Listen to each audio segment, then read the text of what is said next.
Hello friends, तो आज की वीडियो में हम बात करने वाले हैं घातांक पर आधारित कुछ सूत्र। तो उससे पहले आइए कुछ बताते हैं बेसिक के बारे में। जैसे a की पावर b, इसमें a आधार होता है और b घात होती है। तो ये आपको पता होना चाहिए। अब देखते हैं पहला सूत्र। पहला सूत्र होता है a की पावर m इंटू a की पावर n। जब आधार समान हो और घात अलग अलग हों और वो आपस में उनका गुणा करना हो तो घातें जुड़ जाती हैं, तो a की पावर m प्लस n हो जाएगा। ये होता है पहला सूत्र।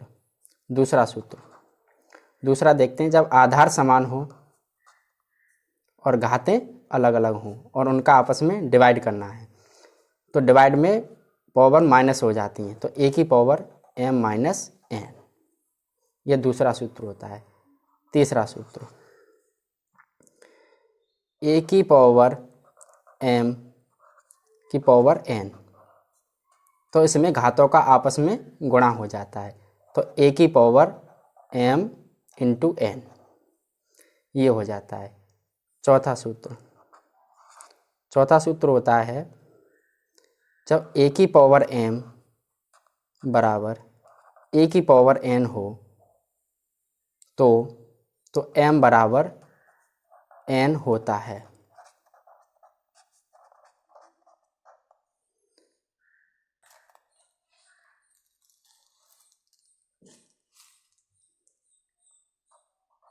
पांचवा सूत्र देखते हैं।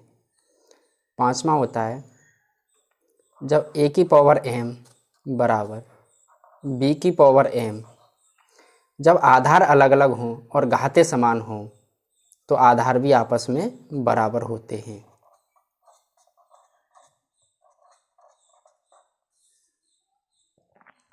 छठा सूत्र देखते हैं।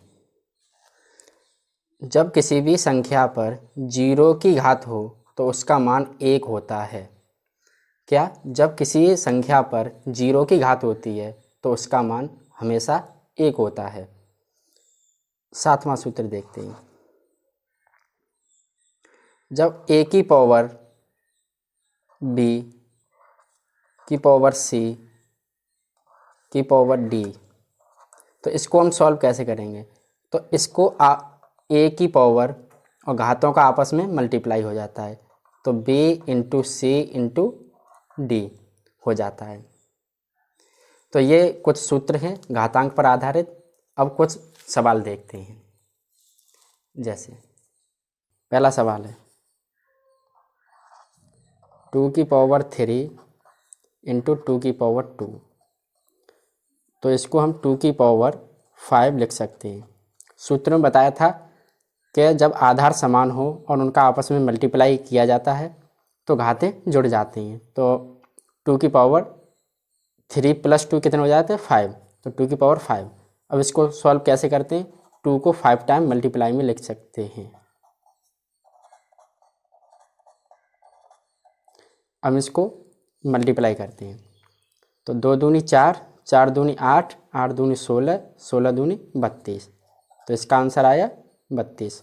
दूसरा देखते हैं 3 की पावर 6 डिवाइडेड 3 की पावर 4, तो ये डिवाइड है तो डिवाइड में पावर माइनस हो जाती है, तो 3 की पावर 6 माइनस 4, तो 3 की पावर 2।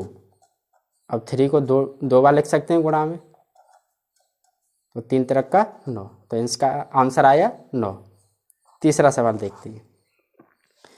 तीसरा सवाल है 2 की पावर 2 की पावर 2, तो इसको हम लिख सकते हैं 2 की पावर 2 इंटू 2, तो 2 की पावर 4। अब 2 की पावर 4 को भी सॉल्व कर सकते हैं, तो 2 इंटू 2 इंटू 2 इंटू 2, 4 बार लिख लिया। अब इनका आपस में गुणा करते हैं, तो 2 दूनी 4, 4 दूनी 8, 8 दूनी 16, तो इसका आंसर आया 16। चौथा देखते हैं। चौथा है 3 की पावर 0, तो इसका मान कितना होगा?